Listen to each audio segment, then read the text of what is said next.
Ladies and gentlemen, boys and girls, this is Illiterate. My name is Evan. My name is Taylor. I read the book. I didn't read the book, but I know who she is. What are we This week talking we're about? doing Michelle Obama. She wrote a book called Becoming. Becoming Michelle Obama. It came out in November 2018. It has sold over 10 million copies across all platforms. I can't believe it. That's a No, hot I penny. can't believe it.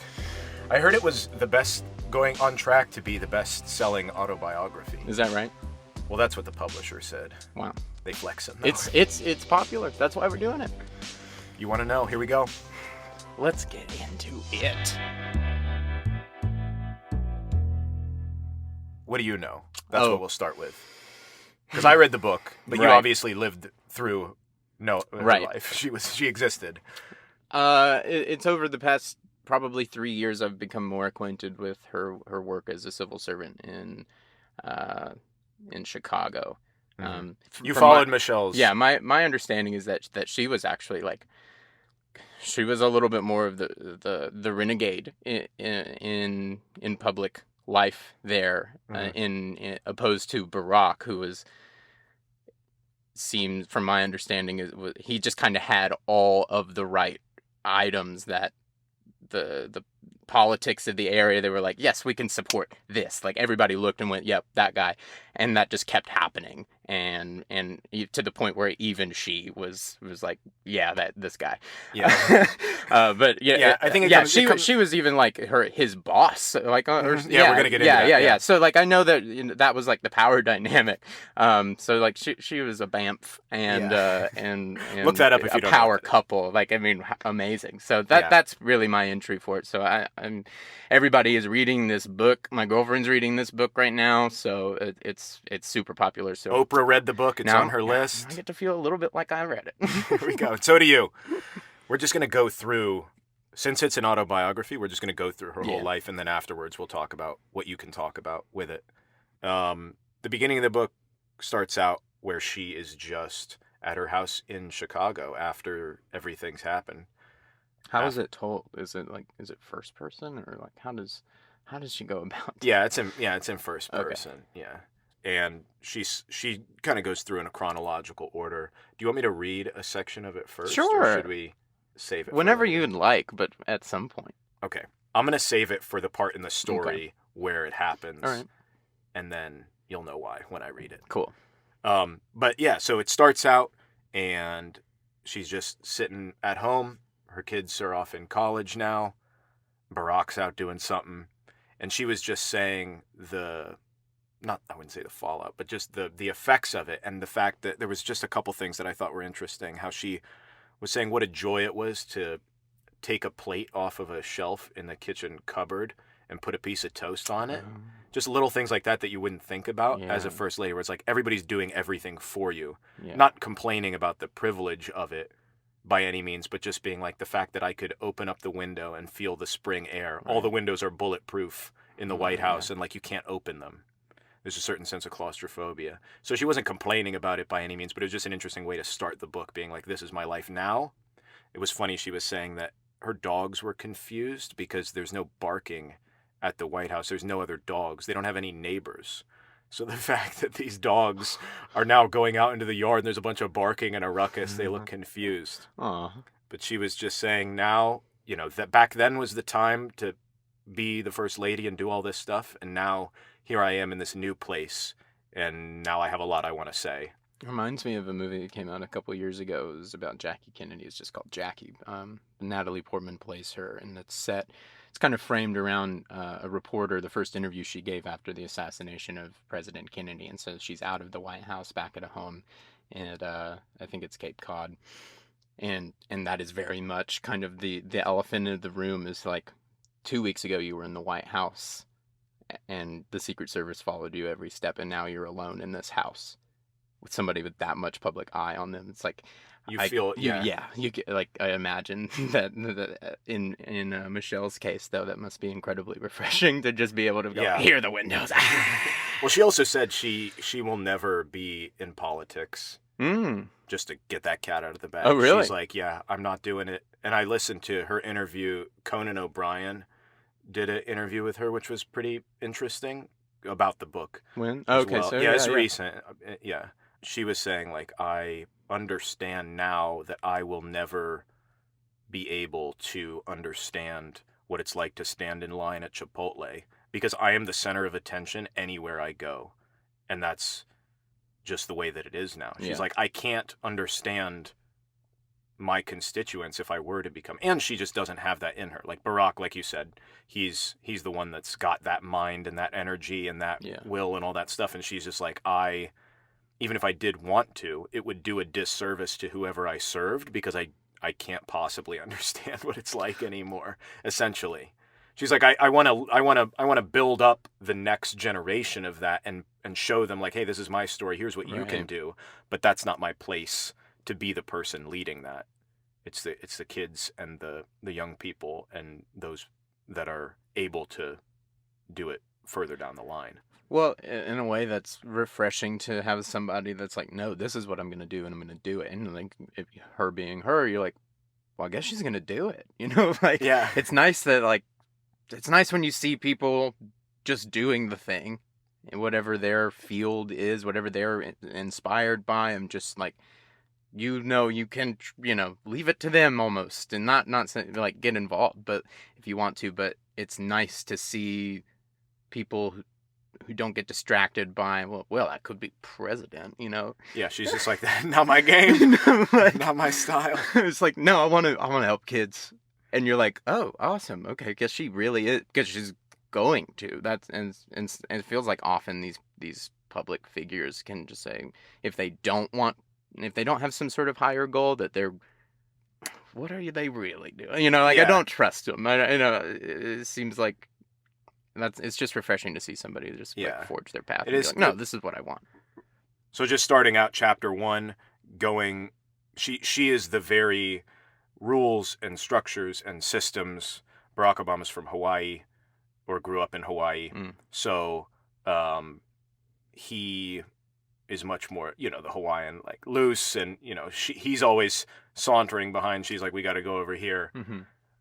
Just that energy dynamic. But growing up, she's always trying to please people or figure out what is the way of going about doing this, like climbing a very specific ladder, doing those specific things. The interesting bits I found growing up, a big part of her life, her dad had MS, which is multiple sclerosis, but he was very stoic and reserved, and everything that her parents did, they did for the kids. She also has an older brother who's now a basketball coach for a college. Tight. Yeah. That's cool. So, but her dad and her mom basically lived and had their crappy jobs and, supported them and made concessions so that their kids could be successful. But a big part of that was her dad was slowly, over the course of time of her childhood, she never knew a time where he wasn't on a crutch or, slow to go up the stairs, and it just worsened and worsened. But he never complained about it. He never went to see a doctor until it was too late. He never made a mention of it. That kind of thing. Dad, you're on the floor. I got it! Yeah. Don't touch me! Basically, until the end. But that was such a emotional series of events that happened with her that maybe some people can relate to, of just that, like, it's hard now because we're so focused, or at least I feel like a lot of people are focused on where I'm going versus like I'm giving up everything for my kids, right, so that they can accomplish something, because this is where I came from, and that maybe it's an older generation thing. But that is a big part of her upbringing. So at the beginning, she's trying to learn how to play piano. Her aunt lives underneath them and knows how to play the piano. And this is a metaphor that she carries through later on. But her aunt's piano is crappy and has all these broken keys. And a big part of playing the piano is finding middle C. And that's where you start. That's where your thumbs rest. And when you're 5 years old, it's a giant swath of 86 keys. But she knew because there was a little chip out of it. Oh, nice. And that's how she learned. Yeah. It was right there. And then they go to tape on it. Yeah. The green one. Yeah, that's what they start you out with. Yeah. But they go to this recital, and she goes up to the piano, and she had a falling out with her aunt about whatever, being a little kid and problems and blah, blah, blah. So they were in a tiff. But the piano that they play at the recital is perfect and glossy and, just finding that. So she's just panicked because she doesn't know. But her aunt just walks up, not making fun of her, chastising her or anything, just like taps her finger on it. and finds it. But that was an interesting metaphor for like Yeah.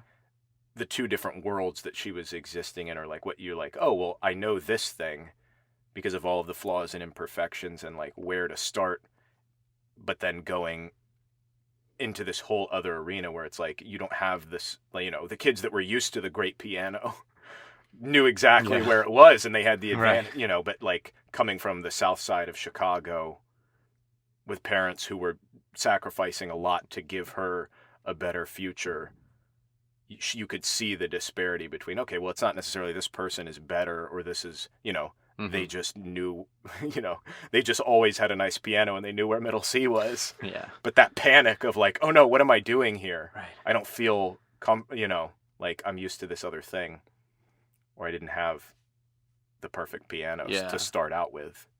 Yeah, whatever way you've been doing something and now you are forced to go around it. Like Yeah. there is a, like the road is blocked. You must turn left. You're like, Yeah. that's an And the it's just- people that come in to help you. She had Yeah. a bunch of, so her mom and like I said, her mom and dad were super influential, but her mom recognized that she had some horrible second grade teacher in this terrible public school and requested that she got moved up a grade. Mhm. So her and a couple other kids were able to. And that A carried, couple other kids. How bad was this teacher? well, awful. Oh God. So that carried with her in the rest of her life, because she was like, if I was stuck in that second grade classroom for a whole, because her mom would hear her coming home and complaining about it, but she's like, I think about the kids that were just stuck in that basement room with this terrible teacher who didn't want to teach and was just there out of circumstance. And she's like, the fact that my mom recognized that and pushed me forward and gave me that opportunity. There's people outside of, and that's kind of what she wants to be now, is, hey, I had these resources, I was given these Right. things. How do I push other people forward or recognize that situation in other people? But her mom helped her with that. Talking about the horrible teacher, I did have a second grade teacher. This was right after my mom left my father, so it was a very, very turbulent time in my life. But we had went to live temporarily with a friend of my mother's, and then we were getting set up in that town, thinking about buying a house there, and so I was starting school there, and so I had 2 weeks in public school at this place, and I had my homeroom teacher. I was in second grade. Number one, the school put me on edge because all over the halls were where the wild things are, just painted. And, it just spoke volumes to me, because the point of a lot of those illustrations is they're uncomfortable. Yeah. And these people plastered them all over the hallways of this place. There was one day that we were given a worksheet, and I looked at it and I went, I know all these answers. I know all of this. Yeah. And I just went down. I was just like, I know this. Hey, there's a mistake. And I raised up my hand and I was like, hey, we did this. I did. I'm like, I did this. I did this yesterday or 2 days ago. She goes, oh, well, do it again. And so, I'm like, oh, you're a bad teacher. Because I hadn't encountered one. I actually hadn't. I'd had great teachers where I was from, and I'd never experienced just a total apathetic teacher and almost a school that just had no concept that children are conscious, I suppose. It was very odd. Just going through the system. Lo and behold, like my mother's friend came to pick me up from school one day, and she just found me hiding, like, away from everybody, like eating ice cream by myself. They were having an ice cream day, but I was just like, I just wanted to get my stuff and be away. Like, and she could tell I was having a bad time, and like all I had to do was tell my mom the 2 things I've said. Yeah. And, she just pulled me right out of there. It was like, Amazing. nope, Yeah. no way. So Yeah. I think that last day when I was found with just ice cream hiding literally under a table while children are running rampant.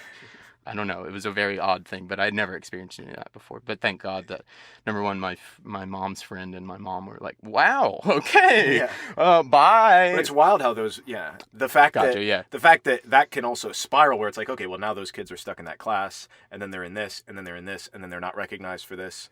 I think that's what the pillar that Michelle is standing on now is like, I was given that so early on because of my parents had the fortitude and the people that were around me.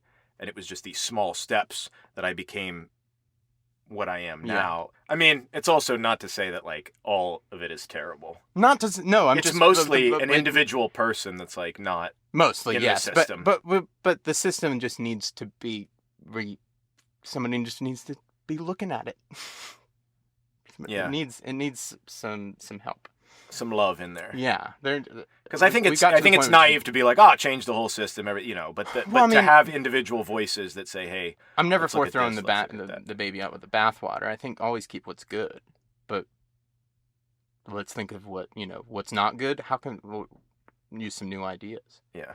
There just needs some work. In that case, it was very, like I said, I'd never experienced that before. So, and I don't think I'd honestly experienced anything quite like that since.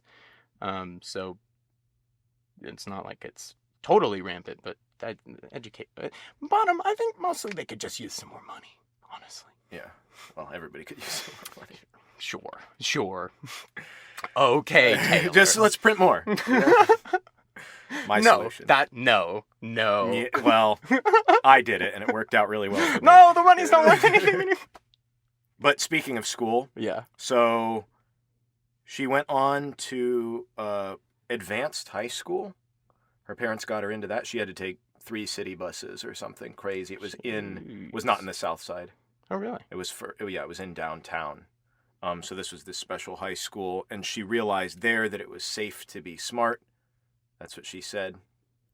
Yeah, I know what you mean. Yeah. She gets into Princeton after that, from that school, but there was a terrible guidance counselor who was like, "You don't seem like Princeton material." And she, again, being competitive and being, these are the paths, this is the system, this is what I've got to do. Yeah. Was like, nah, I'm gonna get into Princeton. And she says this statistic that it's 2-to-1 men to women, and 9% of the population of Princeton is black in the time she goes there. So after that, she goes to Harvard Law School. Never heard of it. Oh yeah, what is that? What? And at this point, I'm gonna read you some of the text. So the context for this section is she has graduated Harvard Law School, goes back to Chicago to work for a firm, and is doing that for a little bit. For some reason, this is written in the second person, but that's just a part of it. Weird. Well, where's that editor? Call yeah, him out. Yeah. Get on Call him chapter out 7 in this week's email. But anyway, so now she's here. She's climbing the ladder. She did it. She's like lamenting the process. Is there anything to question? It doesn't seem that way. You're a lawyer now. You've taken everything ever given to you. The love of your parents, the faith of your teachers, the music from Southside and Robbie, the meals from Aunt Sis, the vocabulary words drilled into you by Dandy, and converted it to this. You've climbed the mountain, and part of your job, aside from parsing abstract intellectual property issues for big corporations, is to help cultivate the next set of young lawyers being courted by the firm. A senior partner asks if you'll mentor an incoming summer associate, and the answer is easy. Of course you will. You have yet to understand the altering force of a simple yes. You don't know that when a memo arrives to confirm the assignment, some deep and unseen fault line in your life has begun to tremble, and that some hold is already starting to slip. Next to your name is another name, that of some hotshot law student who's busy climbing his own ladder. Like you, he's black and from Harvard. Other than that, you know nothing. Just the name, and it's an odd one. I think about that very feeling all the time, that when you aren't aware of the moment, that it shifted, whatever it was. So often we just blaze over those, and it's not. But well, you can't even really know it. Yeah. So I think about that a lot, of just trying to be conscious of what's happening in my life, and what the large motions might be happening day to day, month to month, year to year. Because you have to look at it in hindsight, but you can definitely not let it slip by. Right. He's from Harvard, like her. He's 3 years older than her, and he was late on day 1. We're speaking about Barack Obama, of course, obviously, in case you didn't pick up on that. Late. She said not once did she think about dating him. A, because it's like he's the mentee and she's the mentor. But he smoked cigarettes. she thought he was his demeanor was lackadaisical, and I mean, he was a smart dude. He was obviously. Sure, yeah. They eventually went on a date. He asked her out on a date. You. I did not see the film. I think there's a film about this. Southside with You. Oh, is there? Yeah, and it got a little bit of buzz when it came out. Generally heard okay things about it, so I should have checked that out. But I have not seen it. But if anybody out there wants to hear more about maybe that first date, I think that's the whole movie. It's just that first date. That's interesting. Yeah. Yeah. Maybe I'll put a link. Yeah. I'm putting links Yeah, everywhere. but I should y'all. shoot that link. illiterate@gmail.com. Email. I said email. Oh. Wow. I'm sorry. At email. At email.com. I thought you said Weast. I don't know what that's from. SpongeBob. East. God. SpongeBob. We have a SpongeBob Ripple reference in suit. every episode. It will. Find it. I dare you. Then email us. At illiterate@email.com. Barack Obama had to go back for the summer. After the summer. It was just a summer thing. Thank God. Get him out of here. Yeah, and then he's got to go back to Harvard. She's like, wait a second. Am I going to be in this relationship? What in the world's going on? But they stick it together, long distance. This girl that she was really close with, Suzanne, crazy girl, all over the place, in a good way, traveling, visiting, whatever. She gets cancer and dies at 26. Oh, Jesus. So that kind of hits Michelle hard, and it's like, what am I doing? Because she's doing, like I said, the lawyerly corporate ladder, all that stuff. And it's like, here's one of these people that I didn't keep in touch with because we did, but we could have sustained, and she was really out there doing it. She was in the temples of Thailand, and she was traveling the world and all this stuff. And then I just visited her on her. She got to see her before she died, but it was like she was in a coma in the hospital. Oh my God. And she was like, what, yeah, what that'd am I be doing? a huge wake up. So she starts to journal because now she's dating Barack, and she's like, I hate being a lawyer, and I'm in love with this guy, and what am I going to do? She's jaded by the system. Barack is super confident about what he wants to do with civil service and not making concessions. He has this terrible car that has a rusted out hole in the floor, and he doesn't have a lot of money, and he's, she's like, this is. He's got bad hair and he smells. Yeah, he's tall and lanky, and thank God for those eyes. Yeah, she wasn't attracted to him, but now she's starting to see this other side, this other personality. Yeah. And so they, start joking about marriage and about their differences, and her father eventually succumbs to the MS and dies. So that's the second kind of, gut punch of like, people around me are dying, people that I care about, and what am I? I'm still here. What am I really better trying do to, something. Yeah, what am I really I'm still trying here. to do? And she's like, well, maybe I'm putting out feelers. What can I do with my law degree that's not corporate garbage that I don't care about? Yeah. So she's interested in City Hall. Barack and her are having dinner, and they're talking about marriage again. And he's, loosey-goose Hawaiian against it. Just being like, what's the point, we love each other. And we got it all right here. But she comes from the institutional, she saw her parents. She wants the house, the white picket fence. If we love each other, we get married. We're one thing together. So they're arguing. They get dessert. She opens up the platter. It's the ring. He goes down on one knee. Ah! And then she's like, you baited me. Damn. You got me all hyped. That's great. That's good. Yeah. That's good. What's the point? She's like, well, let me tell you what. Yeah, there it is. Will ya? Yeah, and she jokes because she's like, he knew that that's the last time that he could argue his position. Because they're get it in one last. Yeah, that's lawyers. hilarious.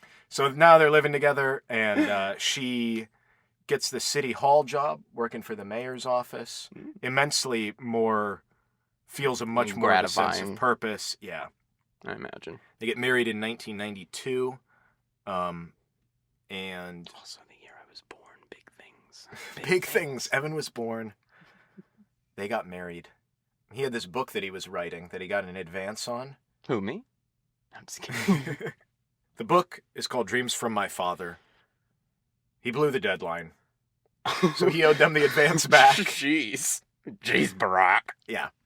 So he flies over to Bali to finish it because his family that is in Indonesia is there. And they're like, well, you can stay here for a few weeks. So he gets it done there, and now she's starting to get worried. She's like, this guy's crazy. Look at this life that I've now put myself up in. He's blowing Not book making deals deadlines, and flying around the world. Yeah, just all over the place. So she's again questioning these concepts that she's held her whole life about stability. They're doing so much. He's teaching at a college. He's working as a lawyer. He's doing city organizing. All this stuff. Constitutional law, correct? I don't know. Constitutional law? Is that what he's teaching? Yes. Yeah. Yeah. And she's working for this organization called Public Allies as the executive director, investing in the community. Executive director? She just became the executive. Mm-hmm. She had all these connections from you can run the us. law stuff. Yeah. How interesting. Just a complete reduction in salary, just all of the trappings that she didn't have from the from the law stuff. So that's a big deal for her there. Yeah. But they're just blasting it out. Barack's making things happen. Moves. Moves. In that time, Barack's mom gets cancer. Everybody's getting cancer. Or just die. I mean, I guess that's what happens as you grow. I wonder what's happening in the larger picture here. What's going on behind the scenes? Evan and his cancer conspiracy. Yeah, I will find the conspiracy.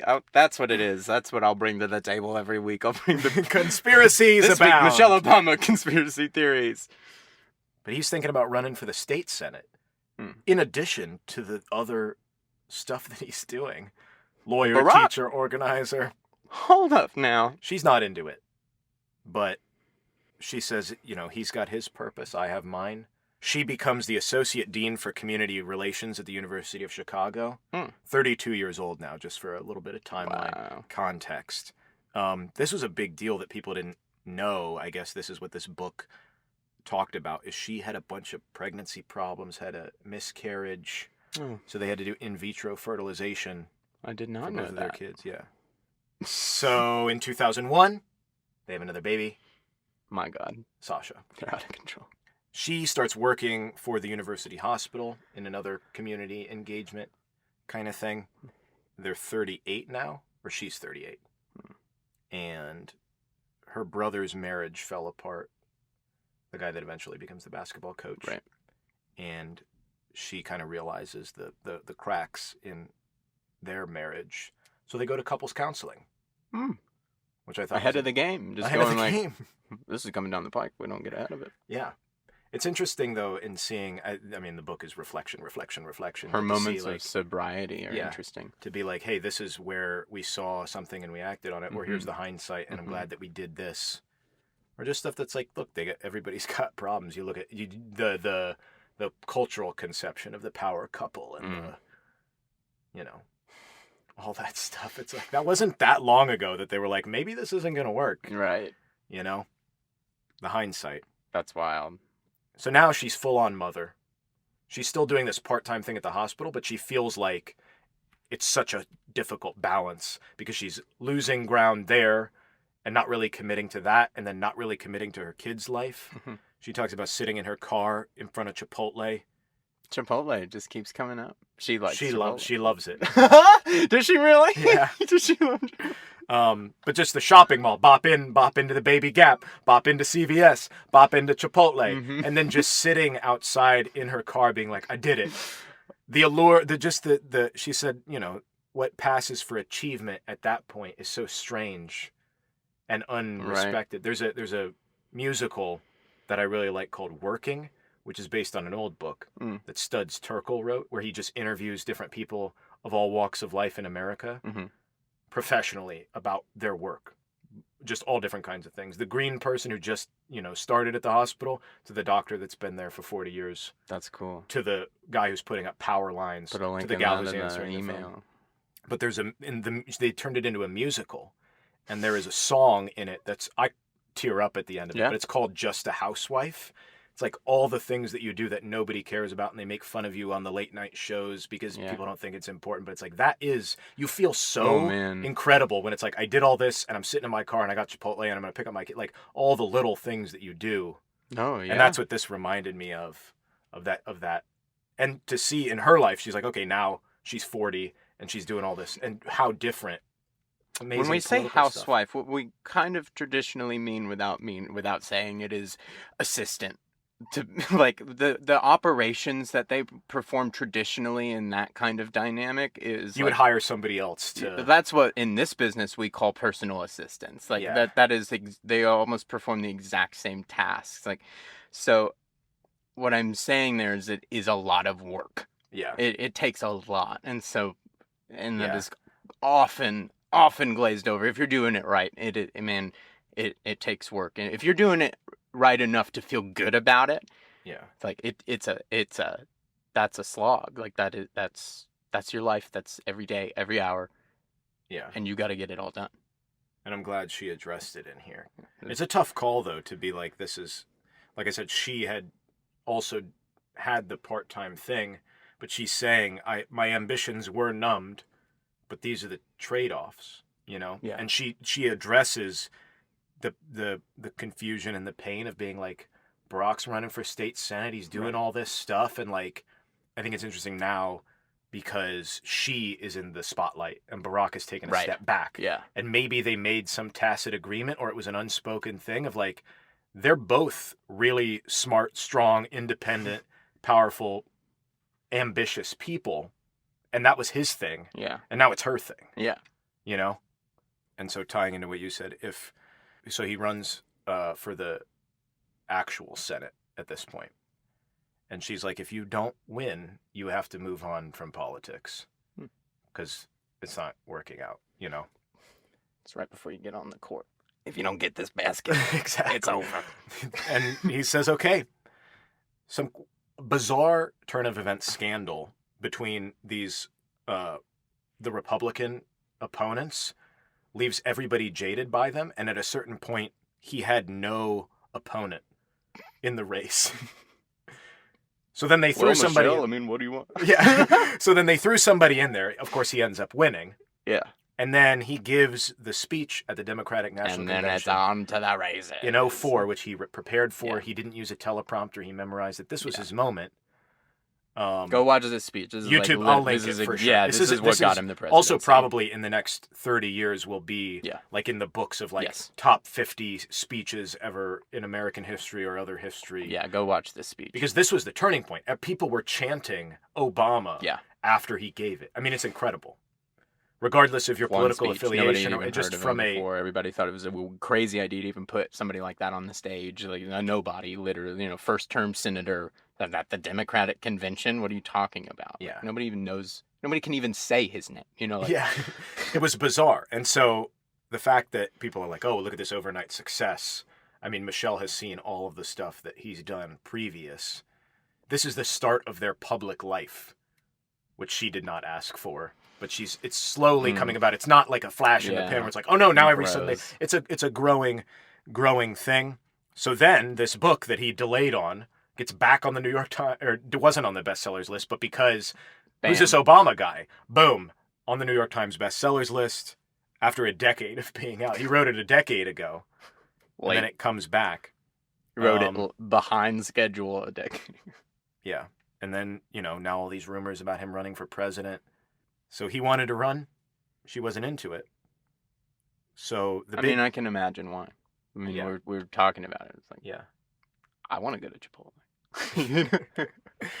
You're keeping her from Chipotle. And just this bizarre life. This is not what she expected at all. What in the world?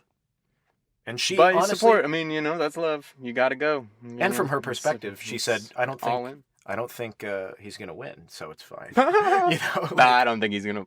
We're going to try, but... She's sitting there, son of a... Yeah, no! What? The roll in her eyes through every victory. Just because it's the pack, like I was saying in the start, it's the packaging. He's got the packaging. And, he shakes the hands, puts a smile, says the pretty thing, and everybody's just like, wow. And because she knows his game, she just goes, oh, Jesus, here we go. And then he steps out one national stage, and then now it's a virus through millions of Americans. It's just like, what kind of the whole time giant eye roll did she give while he's just like, he's gonna do it. Here we go. Nah, but she was supportive. Yeah.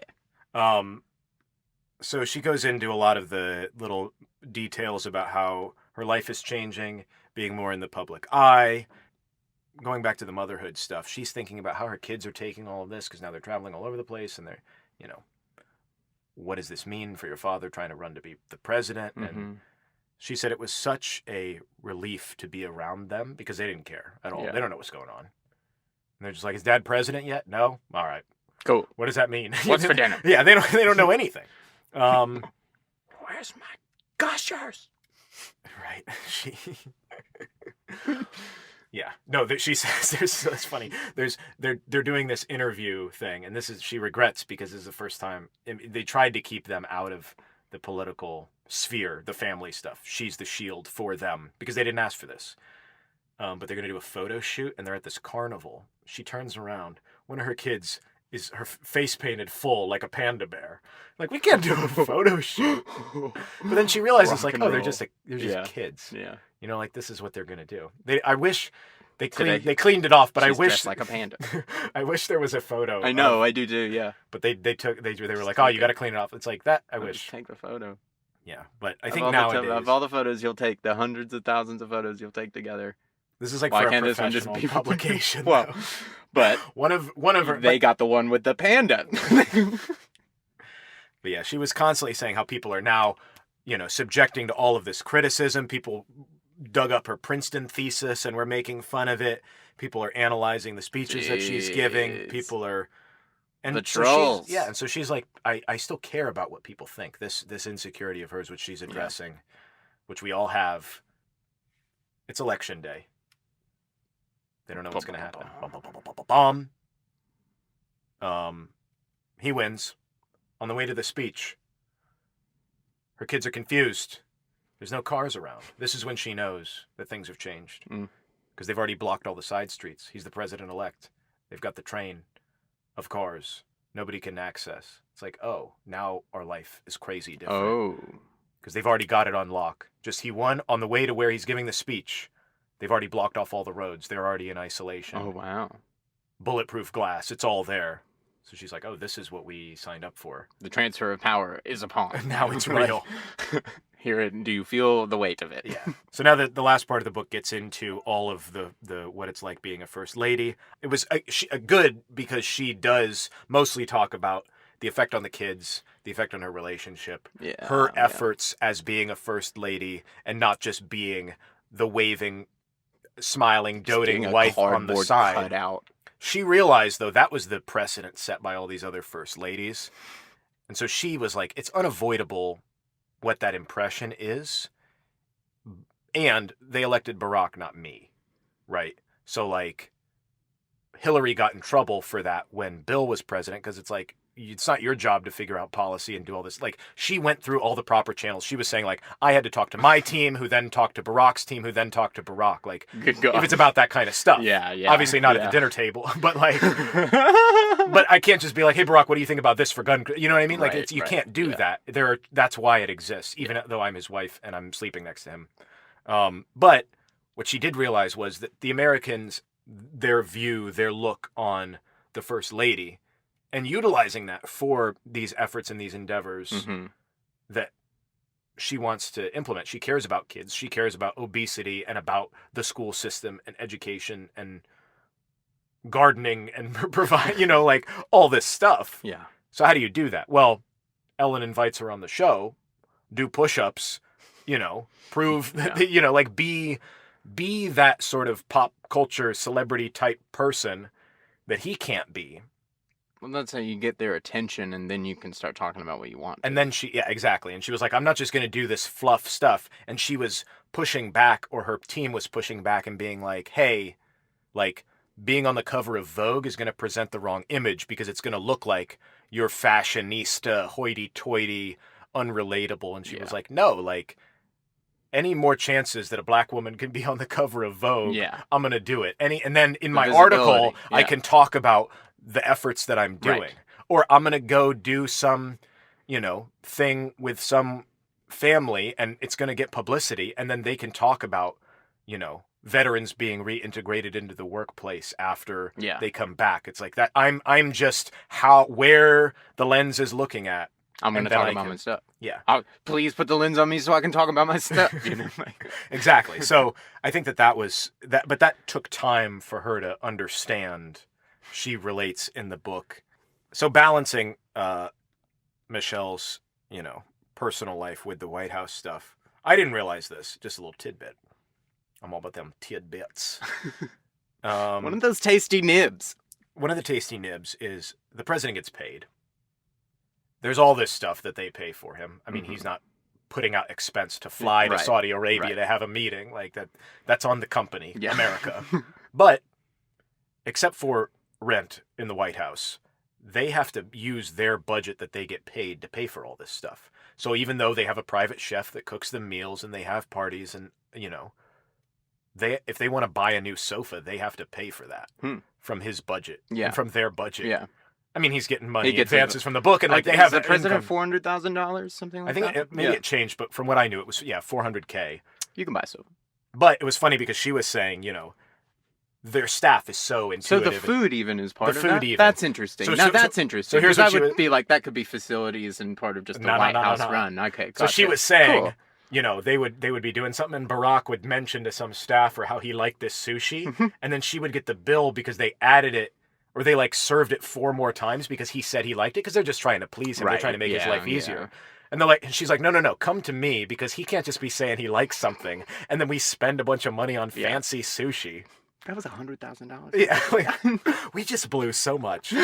But they didn't even ask. They were just like, oh, he says he likes this. Right, yeah. Let's put it on the menu This rotation. is what the president likes. She's like, no, don't put it on the menu rotation. That's hilarious. I want to talk to the guy that was in that in between. Like, don't give the bill to him. Give him to me. Be like, yes, ma'am. What am I doing? I want that. Like, that guy should be the animated Pixar short. that tiny slice, Yeah. the sous chef of the White House. Yeah. I didn't know this, and this was purposefully kept off the radar. Her mom, who's from the South Side, after her dad died, and then Barack becomes president, she lived with them in the White House the whole time. What? Yeah. That's awesome. Super low profile. Nobody knew it was her mom. I mean, the people knew it was her mom, but it's like she could just go out the side entrance, So like, go Fox pick up something News at CVS. never like found out about that and was just like Barack Obama hiding relatives in the White Grandmothers. House. Oh, the Obamas can't pay their rent. Yeah. Like whatever. I'm amazed I never heard that. Michelle's That's mom was awesome. super opposed to it, but she was such an influence in her life. Yeah. Had been involved, is living, just the self-starter, like you got to do it on your own. But she agreed to live with him. She had her own room. She did her own stuff. She, ate by herself a lot of the time. Sublet in the White House. Sup, Yeah. y'all. Well, because she was like, you got to have your family time. He's coming home at 9 o'clock at night doing stuff. Like, I'm In not the going to White sit there and House. have. She went up to her room and ate. But yeah, all 8 years was there. Wow. I didn't know that. I didn't either. Yeah. That's awesome. I really love that. Yeah. I mean, that's dope.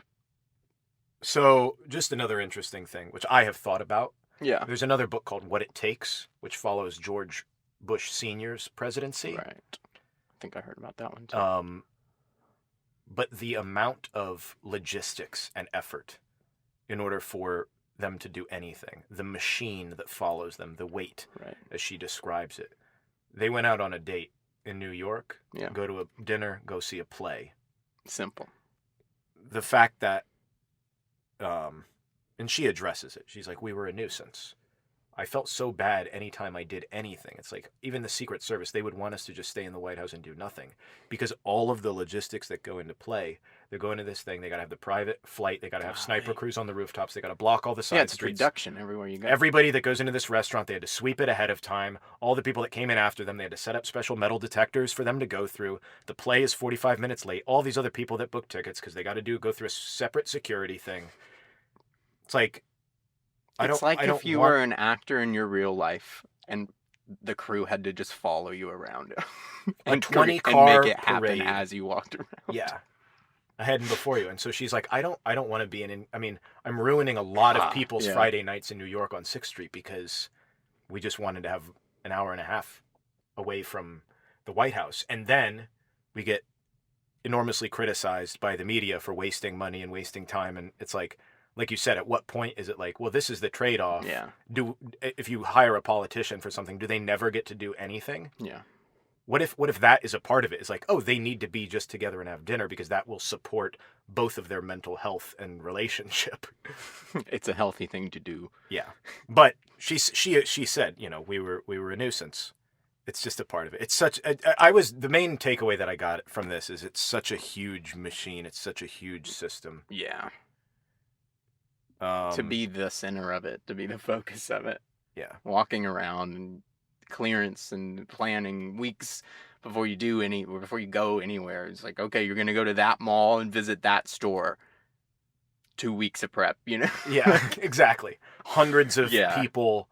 Yeah, convenienced or inconvenienced. Every window along the route, it's like Yeah. every rooftop, every way in and out of every room you're in. Like, And the fact that it's like, oh, I wasn't going to miss my kid's fever in Hawaii. Now this Secret Service agent is missing his mom in the hospital. It's like, that must weigh. So I can't even imagine that kind of thing. I wonder, I feel like you would start to get personal with them and being like, you're like, you need this. Please, can we switch them out? She said these are my closest. We became so close. I would imagine all of the White House that's staff. Cool. Yeah. So Michelle continues at the finality of this presidency. She starts giving more speeches and branching out. She's big on. She says one of her favorite things is these commencement speeches, and I like that she specifically is going to places where they would not be able to afford her, or they could not. They would not even ask her. She says in the book, she says, Princeton and Harvard, you don't need me. Right. You got plenty of people that can come and pay and get paid and talk you don't about need the whatever publicity. Amazing things that they've done. Yeah. So I like that a lot. And she gives a speech at the DNC for Hillary. I remember that. Yeah. Maybe I'll put a link to that. Yeah, too. That was pretty great. It'd be interesting side by side to see his speech in 2004 and hers. Right, and people were wondering even then if that was going to be parallel, if she would go down that path. So I guess not. Yeah, and just all of us clenching our chest. That's okay. Live your life. It's fine. Don't do what you don't want to do. Goodbye. But yeah, she leaves. They leave. Hope we can believe in. She's 54 now. Makes sense. Time passes. Isn't that weird? The title of the book, Becoming. There's always more growing to be done. That's what she sort of ends it on. She ends it on... Because she's still becoming? Yeah. I guess that's the idea. That's true. Yeah. And an optimism for the future. It's in the kids. Because everybody, I'm sure, is like, how'd you get to be you? Well, I'm still am. Yeah. I got so much. That was all of these sections of my life. And now, here I am. Let's do it, Nice. That's her life. Or what I found interesting, at least. All right. So we're going to break into our topics here. Doing it a little differently this week. We're not going to break them down so hardcore for you, one after another. We're going to just go through some concepts. Yeah, we're gonna, more concepts here because this is so much, and you could read this for a year straight and pull so many different angles out of it. So we're going to a little bit more conversational. And tell us, let us know if you like that or not. illiterate@email.com. So, I like the other, go back to the 5. Let us know. We'll see how it works out. But, here we go. I wanted to go, going into the topics. I wanted to go back to that moment of like the training wheels coming off when she's at the piano and she knows where C is in her irregular piano. But then, going into the other concert hall, the game's changed. My tell's gone. Yeah. Oh, I've got to be on my game for real. It's like it's the sobering moment of entering almost a playing field with worthy competitors, and now you've really it's time for the show, for the real deal. No more training wheels. I think that's such a common thing that people have, that she has throughout, that she refers back to that moment as a metaphor for all of these gatekeeping moments in her life where she's thrust into a new situation or doesn't feel worthy, or like she got the same training or the same background or is kind of, we all have this, what's they call imposter syndrome Right. now, where it's like everybody gets freaked out and thinks, They're not good why enough. did I, yeah, this isn't me. Yeah. But it's like, you're the Even when you did CEO it, of a, you know. yeah, yeah, you made it. This didn't happen by accident unless you won the lottery. But even still, you scratched a ticket. Like, you did something. Right. Yeah. It's like you didn't get here by accident. Yeah. It wasn't your doing or not. It's both.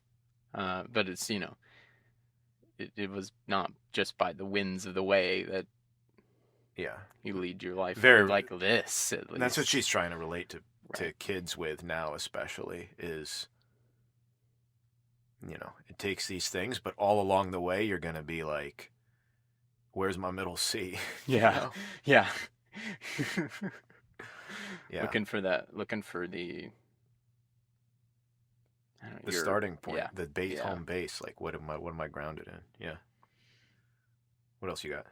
The other one, obviously, I think that it was just the right people, right time in your life, of just somebody saw something was wrong and took action to either say it or help you correct it, or whatever it was. Mm-hmm. So obviously I'd already told my tidbit about that, but and it just being about the education system, but yeah, because everybody has. Oh, I think everybody's got their personal heroes. She balances it out too, saying the guidance counselor even at that better high school, or high school for smarter people, was like, you're not Princeton material. There's not only the people that are at the right place at the right time, your parents, or you might your not lack know of it, parents, though. or whatever, but there's also the detractors who you have to not believe, and that's a fine line. Yeah. Maybe they come at the right place in the right time all the same. Yeah. And just give more than but you knowing get. Where they stand, you know what that is when it comes your way. I think that's nice that you mentioned right place, right time, or people, right time, because I think maybe we touched on this, but she is doing that now with this book. Because if she had written the book in the White House, that would have been at the wrong time to try and, do those things. But she understands that her role in this time is to be the person that her outfit gets commented on. Right. And then now she can say, forget all that mess. Yeah. This is the real deal. The way that I can influence. That also kind of ties back into it's like she couldn't have written this book 15 years ago because it hadn't happened. It's like it's like you have. That's on. I'm bringing it back to the title. It's like you're still on your journey. Yeah. It's not all right now all the time. It's like just because you haven't achieved everything you want to yet, or you've got something that feels like such a pipe dream, it's like you're just wait. Yeah. Like, hold on, you're still figuring it out all the time. She still is at 54. It's like that's what the title means. Yeah. She's still. It'd be weird if it was now became. Yeah, I know, right? Exactly. That's why it's not. It takes you living your life and gaining this experience to be able to grow in those directions, and then to be able to turn it around for people in a way to say, like, this is what I've learned. Yeah. You've got to walk the walk first before you can go like, oh, that was a walk. Yeah. I think an interesting point tying into that is how her story is expressed to the public before his. Just the fact that you look at it, and for a lot of people, and the historical context is, oh, you are the glass doll who's designed to support the president and just look good and not kick ass and take names and have your own initiatives, or they don't really matter, and you hobnob with the senators' wives, right? And all of that stuff. And the fact that I didn't know very much about her in the time that she was the first lady. Right. Me either. And history proves it out. But I have the cultural conception of that role being very undefined because you're not elected, you're not in an office. It's like typically you choose an issue that they have an issue that, but they it's just almost hit home all the time. Societally mandated. Like, you're the first lady, care about drugs, care about this, care about that. It's almost exclusively humanitarian issues. Yeah. And so that's what it's become is just what are they wearing and how are they feeding children? Like that's what it was. And if they weren't that, then they were definitely irrelevant. And that was the other part of it that I knew growing up in the United States is that they either don't matter and don't care, or they haphazardly care about one thing that everybody told them to. Yeah, and this is why it's so interesting that this book is the way that it is, and like you said, this very sort of, you get goosebumps thinking about the title, because that was his thing at the Right. time, and it's explicit, like, okay, well, these are the sacrifices that she made in support of him. They're a very, matched couple. She was on her ambitions. She was, and is as Well, formidable of a force, maybe not, and she says, I'm not going to be a politician, but what is she going to do after this that can contribute and be it's interesting because influential? he's almost in a tougher predicament now, because he actually has to reinvent himself because he reached the glass ceiling. So Yeah. how do you do anything else? A grass ceiling or a glass ceiling? I corrected myself. Thank you. I did it for myself. I did it on myself for myself. Of myself preposition. But he's at the top. He hit the top, and It's so like winning the gold medal in the what's Olympics. he gonna do now? Yeah, like, well, is he gonna, what is he gonna do now? How is he still becoming Barack Obama if he was already the leader of the free world? Looking at it that way, the becoming title, and then looking at Barack, I'm like, oh God, what is he gonna do? Like, well, thank God she's hell yeah, becoming, Yeah. but like, well, he became, Yeah. like, You just imagine what is him he now? either sitting in a rocker on the beaches of Hawaii doing nothing. It's like, what is that, a legacy? We don't want shooting that. hoops. But Is then also, that if he's torn by, like, does he have an obligation to do anymore? Yeah. You know? Right. And He but then gained who 40 is? years in 40 I guess years. he's a dad, but I mean, His yeah, kids but are it's like, gone, yeah. I wonder what that. Well, we won't know until he writes his next book, But I guess. you can bet when that book comes out, well, here we go. Illiterate 2048. That next book It's supposed to come out this year. Oh my God. Oh, well, then we'll do the Obama double hitter. Yeah. Yeah. Panda face. Gotta talk about Panda face. I thought that was a big one for me because I wish they had kept it, and because the idea, like, because there seems to be this large pressure of her, just like she's chosen this life for her kids, but that seems like a moment to really give that childhood back to them. It's like, this is the day that she dressed like, that she painted her face like a panda, and that's the day it happened. And the news is gonna, whatever newspaper was taking that photo, they got the panda face one. Yeah. It's like, that's what happened in that child's day. You got a picture of her. It's like, not everybody's walking down the street expecting their kids to be photographed and publicized everywhere. So yeah. I think let them have it. It's I guess I have empathy for. We were talking about how there's all of these other people involved in the situation of even them going on a date, and how there's so many factors involved, and it's like, when I have no idea, but when you're in that position of power to say what okay, it looks like and what all are the that, implications of this? It's not just about me, it's about the hundreds of people that are staffed for me. Mhm. And just because I want my kid to have a childhood experience in one foot, you have to constantly, and that's Yeah. why people that are in positions of power, or people that have some sort of leadership or leverage over other people, it's like, nobody's working for you, you're actually Right, working yeah. for everybody else.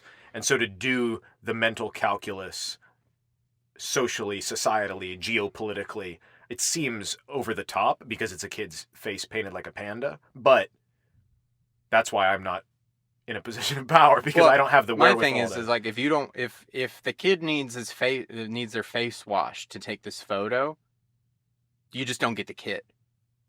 If you don't like him like that, then you don't get him. Yeah. Why? And yeah, I think that's the call, though. Yeah. That's the balance, and it's one isolated incident that she writes about in the book. Right. But I'm sure every single day it was like, the how are my kids being affected by this? Is this too much? Is this too little? But I think What are you saying? just to be on that line, it's, they have chosen that life. The children did not. Right. So But no kid ever altering- chooses to live. Sure. Like, sure, but does that mean that they get to? I mean, they have a different experience, but are they not allowed to have the panda face? yeah, Uh, not really. I mean, If I say they are, and maybe they shouldn't be photographed. Like, they should have their panda face and their child, and that's all the reason a parent ever needs to give for their child to not be photographed. It's almost, especially the president of the United States, because the children definitely are entitled to their own privacy to a degree. Yeah. So they get their panda face, and the news is just going to have Barack and and me. I think for the most part they did successfully accomplish that. I'm not like Lane. I don't wash the face off, but it's just an interesting moment. It's very interesting. I also loved it that she loved Chipotle. So that's an easy thing to talk about with people. And Chipotle should get on that. Yeah, Chipotle is easy. And so you just be like, Michelle Obama loves Chipotle. That was her refuge. She had a breakdown outside Chipotle. It's in her book. She was sitting in her car, eating a burrito. I love it. And then the fact that you also talked about how she can't ever do that anymore. Yeah, never again. Isn't that wild? Ever. It's just now she's almost like a different person, a different life. Yeah, because there's no going back.